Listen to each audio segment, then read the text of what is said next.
A growth hacker is an engineer who ensures you have the proper mixture of fuel to break through the stratosphere and reach the stars if your company were a rocket ship. They are the tweakers, turning all the appropriate knobs to optimize growth potential. They are armed with data and facts, not opinions. Additionally, you must develop growth hacker thinking skills if you want to offer your company the best chance of success. Welcome back to another exciting video. Today's video is about how to think like a growth hacker. Before we start the video, please like, subscribe, and press the bell icon. Okay, so tell me what a growth hacker does and how they operate. A growth hacker is a dynamic strategist with an entrepreneurial mindset who uses experimentation, data analysis, and non-traditional methods to drive a company's rapid and exponential growth. Stated differently, their role involves accelerating a company's growth. And they accomplish this by adhering to a particular framework. So, let's dissect it. They start by identifying areas where they can grow. A growth hacker, therefore, examines a wealth of data regarding the market and potential customers in order to identify these opportunities. To see what clients are doing, what they enjoy, and what they dislike, they use specialized technologies. It resembles a detective looking for hints to unravel a mystery. The growth hacker can identify trends and determine what is popular or lacking in the market by examining all of this data.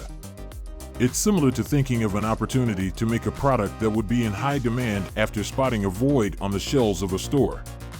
In actuality, large companies use this precise strategy to grow and increase their market share. When they identify gaps in the market, they either build new businesses from the bottom up to fill the need or purchase smaller businesses to close the gap. Imagine that you travel to a tiny town and begin to ask yourself, well, so what does this town need to succeed, as you take in your surroundings? Being an astute investigator and leveraging data and insights to comprehend client needs and devise strategies to meet them are key components of opportunity identification. Therefore, developing an investigative mindset is the first step towards thinking like a growth hacker. Step back from your business and look at what it truly needs to thrive. Once that's done, you'll need a mechanism to monitor your progress.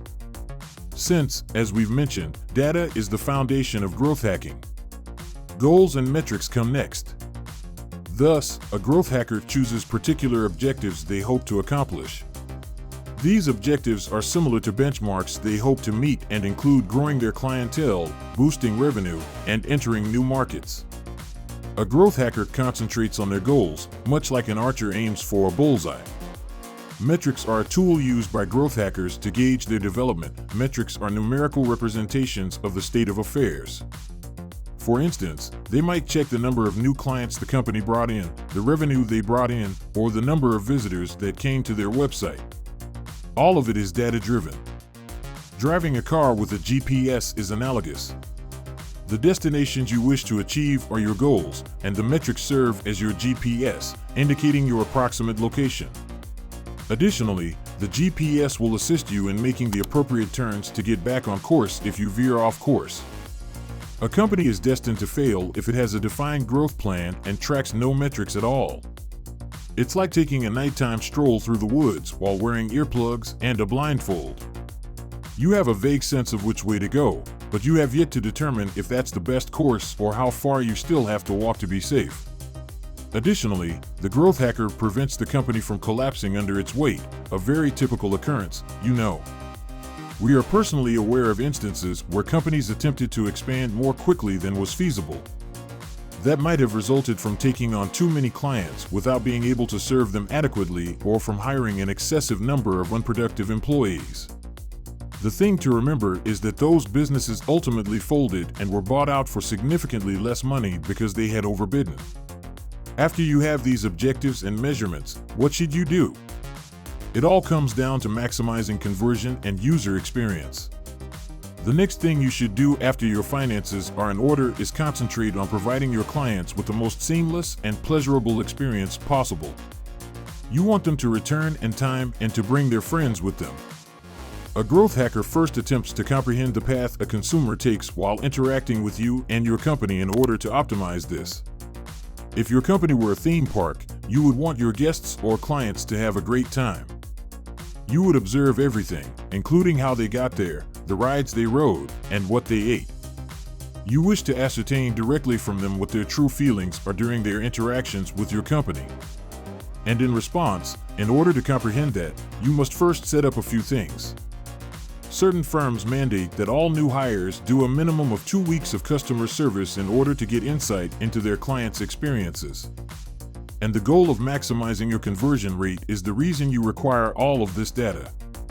Conversion refers to the process of converting website visitors into customers at the end of the day. To achieve this, you must devise a number of strategies to streamline and entice customers to make purchases. Some businesses deceive you into spending more money in this way. In-game transactions are actually quite widespread in the video game industry. They make it seem like a no-brainer transaction by first providing something worthwhile at a ridiculous price. They now do this in order to obtain the credit card details of their players, which reduces the entry barrier for when they have more expensive goods to sell in the future. Suddenly, the players of their game no longer need to locate their card and complete the necessary information because it has already been completed. The new acquisition is now only a click away. That is the method by which mobile games generate millions of dollars daily. Upon adopting a growth hacker's mindset, it becomes effortless to comprehend how they manage to pull it all together. Lastly, sharing the news with the world is the final phase in the growth hacking process. Thanks for watching the video. If you enjoyed it, please like, share, and subscribe to our channel for more exciting content.